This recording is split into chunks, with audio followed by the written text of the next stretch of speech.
Hello everyone, this is doctor Dhruvi and welcome back to my channel.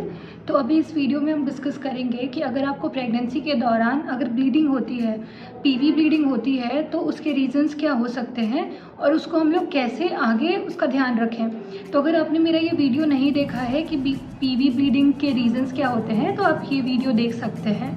अब हम discuss करते हैं कि अगर आपको पीवी ब्लीडिंग है तो आपको क्या करना चाहिए। सबसे पहले अगर आपको पीवी ब्लीडिंग है तो आपको जाके तुरंत अपने गायनोकोलॉजिस्ट को कंसल्ट करना चाहिए और आपको उनको दिखाना चाहिए, या फिर अगर आपके पास कोई फ़ोटो है तो आप उनको दिखाएं कि आपको कितनी ब्लीडिंग हुई है, क्लॉट्स आए हैं कि नहीं आए हैं, आपने कितने पैड्स चेंज किए हैं, या तो आपको पैड लेने की ज़रूरत भी पड़ी है या फिर सिर्फ 1-2 बूंद जितनी ही ब्लीडिंग आई है। ये सब होने के बाद जो डॉक्टर है आपका पर एब्डोमिनल और पर वजाइनल, जो कि नीचे से एग्जामिनेशन होता है, वो करके देखेंगे और उसके बाद अल्ट्रासोनोग्राफी भी कराने के लिए बोल सकती हैं। अगर ये सब कुछ कराने के बावजूद अगर सब कुछ नॉर्मल आया तो फिर आपको घबराने की कोई भी बात नहीं है। ये मामूली सी इम्प्लांटेशन ब्लीडिंग भी हो सकती है जो कि खुद सबसाइड हो जाती है। ये इम्प्लांटेशन ब्लीडिंग आपको एग्जैक्टली आपका जब लास्ट पीरियड्स हुआ था अराउंड उसी के टाइम आता है। तो इम्प्लांटेशन ब्लीडिंग के लिए आपकी डॉक्टर आपको जो आप नॉर्मल फॉलिक एसिड टैबलेट्स ले रही हैं वो कंटिन्यू करने के लिए बोलेंगे। इसके साथ साथ कभी कभी आपको प्रोजेस्टेरॉन सपोर्ट्स भी, मतलब प्रोजेस्टेरॉन के पिल्स भी दिए जा सकते हैं। ये हो गया आपका पहला रीज़न। दूसरा ये कि अगर आपको क्लॉट्स के फॉर्म में थोड़ा बहुत कुछ आ रहा है तो सब कोरियोनिक हेमेटोमा हो सकता है। सब कोरियोनिक हेमेटोमा में क्या होता है कि आपकी सैक के अगल बगल में थोड़े बहुत ब्लड क्लॉट्स इकट्ठे हो जाते हैं। तो ये नेचर का वे होता है कि जो भी क्लॉट्स इकट्ठे हुए हैं उसको थोड़ा बहुत करके बाहर निकाल दिया जाए। अगर थोड़ी बहुत ब्लीडिंग हो रही है और क्लॉट्स बहुत कम है तो फिर प्रेगनेंसी आपकी नॉर्मली कंटिन्यू हो सकती है।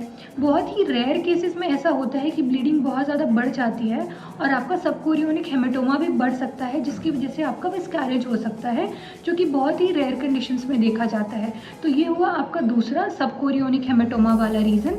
इसमें भी डॉक्टर आपको बेड रेस्ट करने के लिए बोलेंगे, फॉलिक एसिड टैबलेट्स आपको कंटिन्यू करना है और आपको प्रोजेस्टेरॉन के सप्लीमेंट्स दिए जा सकते हैं। इसके अलावा ब्लीडिंग के साथ आपको पेट में दर्द हो रहा हो तो ये आपको एक्टोपिक प्रेगनेंसी हो सकती है। एक्टोपिक प्रेगनेंसी का मतलब होता है आपकी प्रेगनेंसी जो है वो यूट्रस की जगह ट्यूब में ठहरी है या तो किसी दूसरी जगह पे ठहरी है। तो इसमें आपको पेट दर्द हो भी सकता है, नहीं भी हो सकता है। तो आप स्कैनिंग कराएंगे तो उसी टाइम आपको पता चलेगा कि आपकी जो प्रेगनेंसी है वो यूटरस में ठहरी है कि आपको एक्टोपिक प्रेगनेंसी है।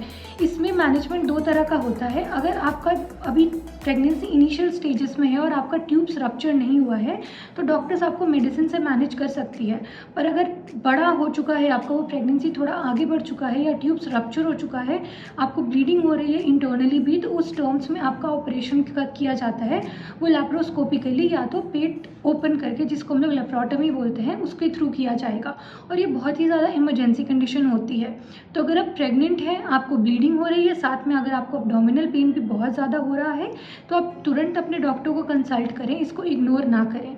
इसके अलावा चौथे रीज़न में क्या होता है कि आपको ब्लीडिंग हो रही है, आप अपने डॉक्टर को दिखाने गए, उन्होंने आपका नीचे से एग्जामिनेशन किया पर आपके यूट्रस का जो माउथ है वो ओपन नहीं है, तो इसको हम लोग बोलते हैं थ्रेटेंड अबॉर्शन। मतलब अबॉर्शन, आपको ये डरा रहा है कि हाँ अबॉर्शन हो सकता है। तो इस टर्म्स में भी फॉलिक एसिड टैबलेट्स आपको कंटिन्यू करने हैं, आपको बेड रेस्ट लेना है और डॉक्टर्स आपको प्रोजेस्टेरॉन के सप्लीमेंट्स देंगी। अगर नीचे से एग्जामिनेशन करने के बाद यूट्रस का मुंह खुला हुआ तो बहुत बार तो होता है कि वो प्रेगनेंसी ठहर जाती है, पर बहुत बार वो मिसकैरेज भी हो जाता है। तीसरा हो सकता है आपका मिस्ड अबॉर्शन, मतलब आपका यूट्रस का माउथ तो बंद है पर अंदर ही आपके बच्चे में हार्ट बीट नहीं है, आपका बच्चे के अंदर ही अबॉर्शन हो गया है और जिसको आपने मिस कर दिया है, इसलिए उसको मिस्ड अबॉर्शन बोलते हैं। चौथा आपका हो सकता है इनकम्प्लीट अबॉर्शन, मतलब कुछ पार्ट आपकी बॉडी से बाहर निकल चुका है बेबी का और कुछ पार्ट आपके अंदर है। इसमें जो है इंस्ट्रूमेंट डाल के डॉक्टर आपके अंदर जो भी प्रोडक्ट्स बाकी हैं उसको बाहर निकाल सकते हैं। अब ये सब आपके रीजंस हो गए कि रीजंस को होते हुए कैसे मैनेज किया जाता है। जनरल मैनेजमेंट में ये है कि ब्लीडिंग को आप कभी भी इग्नोर ना करें। जैसे ही आपको ब्लीडिंग दिखे आपको डॉक्टर को कंसल्ट करना है। इस टाइम आपको इंटरकोर्स नहीं करना है, ट्रैवलिंग नहीं करना है, बहुत ज़्यादा वेट नहीं उठाना है, आपको ज़्यादा रेस्ट करना है। हाँ, आप नॉर्मल एक्टिविटीज़ कर सकती हैं जैसे चलना, उठना, बैठना, थोड़ी सीढ़ियाँ चढ़ना या उतरना, पर आपको हैवी एक्सरसाइजेज या योगा इस टाइम पे नहीं करना है। और प्रेगनेंसी ही बहुत ही ब्यूटीफुल जर्नी होती है, तो इसलिए आपको स्ट्रेस तो बिल्कुल ही नहीं लेना है, क्योंकि अगर आप स्ट्रेस लेंगे तो आपको और ज़्यादा कॉम्प्लिकेशंस हो सकती हैं। इसलिए आप खुश रहने की कोशिश करें और अपनी प्रेगनेंसी के 9 महीने की जर्नी को एंजॉय करें। और I hope you like this video. If you did, please do like, share and subscribe to my channel. Thank you.